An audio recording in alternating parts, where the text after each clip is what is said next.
make him such a good brother will make him an even better husband. So, cheers. Cheers. And then I do have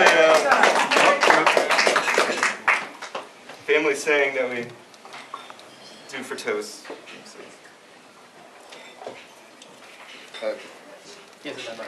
Yeah.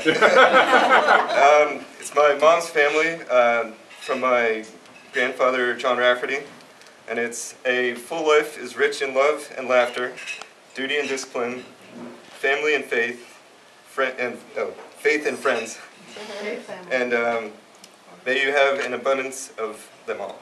So, Cheers.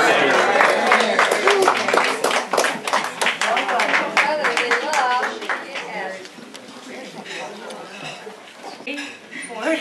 I'm Tori's older sister, but in a very real way, it feels to me like my life began when she was born.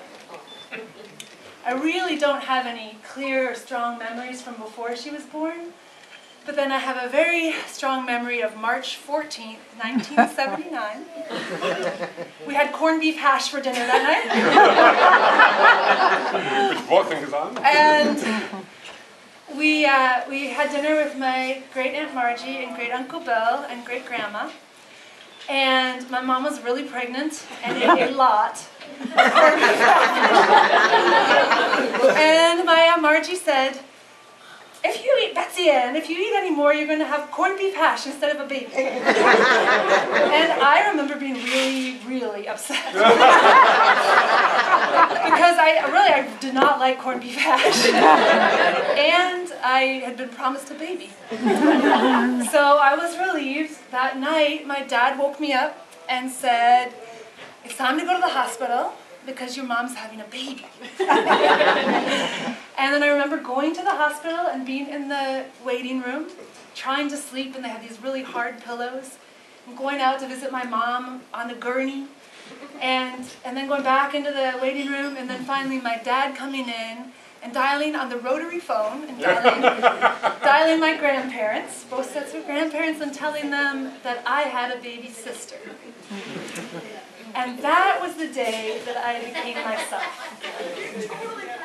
Because being a sister and having a sister are really some of the very best parts of my life. And the next day, after Tori was born, I got to wear this sticker to preschool that said, I'm a big sister. And that's who I've been ever since. But it wasn't very long before Tori stopped really feeling like a little sister and just became my buddy sister, which is what we call each other growing up and still call each other. So if you see us or hear us talking about BS, but really she seemed like my equal. And in fact, when Dad and Tori and I drove to Boston, and they were dropping me off at college for freshman year, Tori was 13, and everyone thought she was the college freshman. And she thought that was awesome.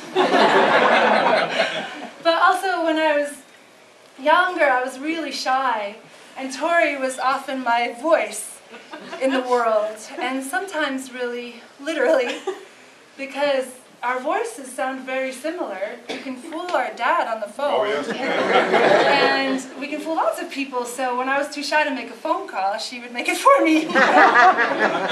But more importantly than that, she was a source of confidence and love, and I know that it's partly because she believed in me that I learned to believe in myself.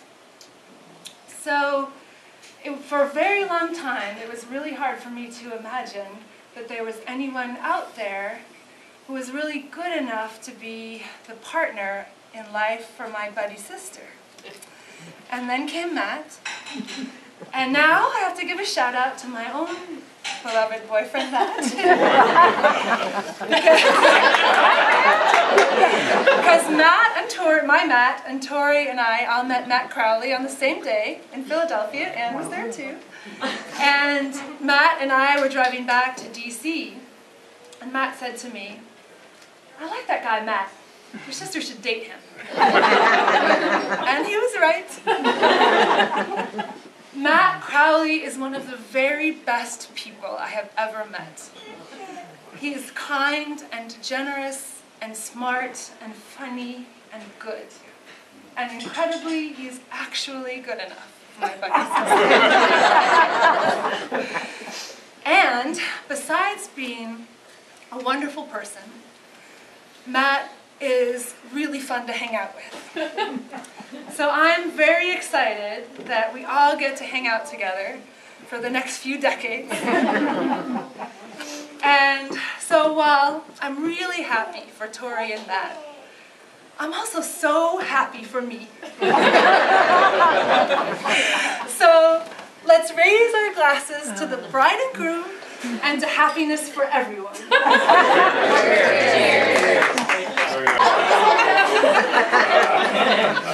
Stay on the earth. Well, I'm the father of the bride. And first of all, I want to begin by thanking my family, family from all over, and that family, by the way, includes the Blumenthal's. Where are they? One of them. Because they are part of our family. It's so great to have you all here for this.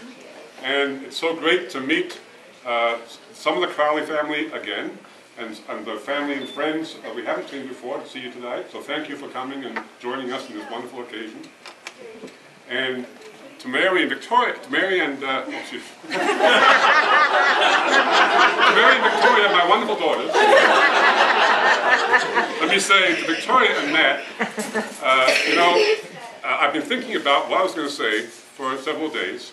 And, all the cliches about love and marriage are all so true. And everything sounds so hokey. But I want you to know that I thought the most beautiful thing you can say about love is the vows that you said to one another today. About your deepest fears and sharing your fears and having a place to share your fears and to share your love and to share your joys. And it was just, I cannot add to that at all. It was wonderful. And so I want you to join with my wife and I in raising a toast to my daughter and my son-in-law. Here.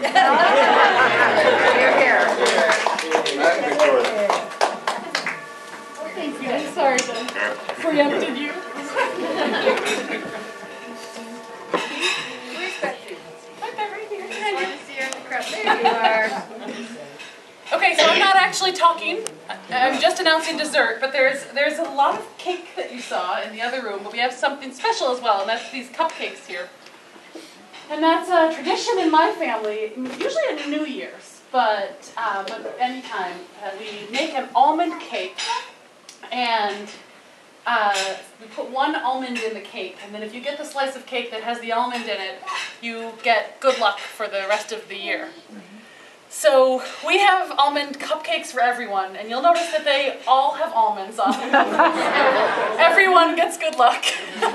So please, even if you want to eat other cake, please eat an almond cupcake so we can all start our lives together with good luck and happiness for everyone. Thank you. Thank you. Here. I just would like to spend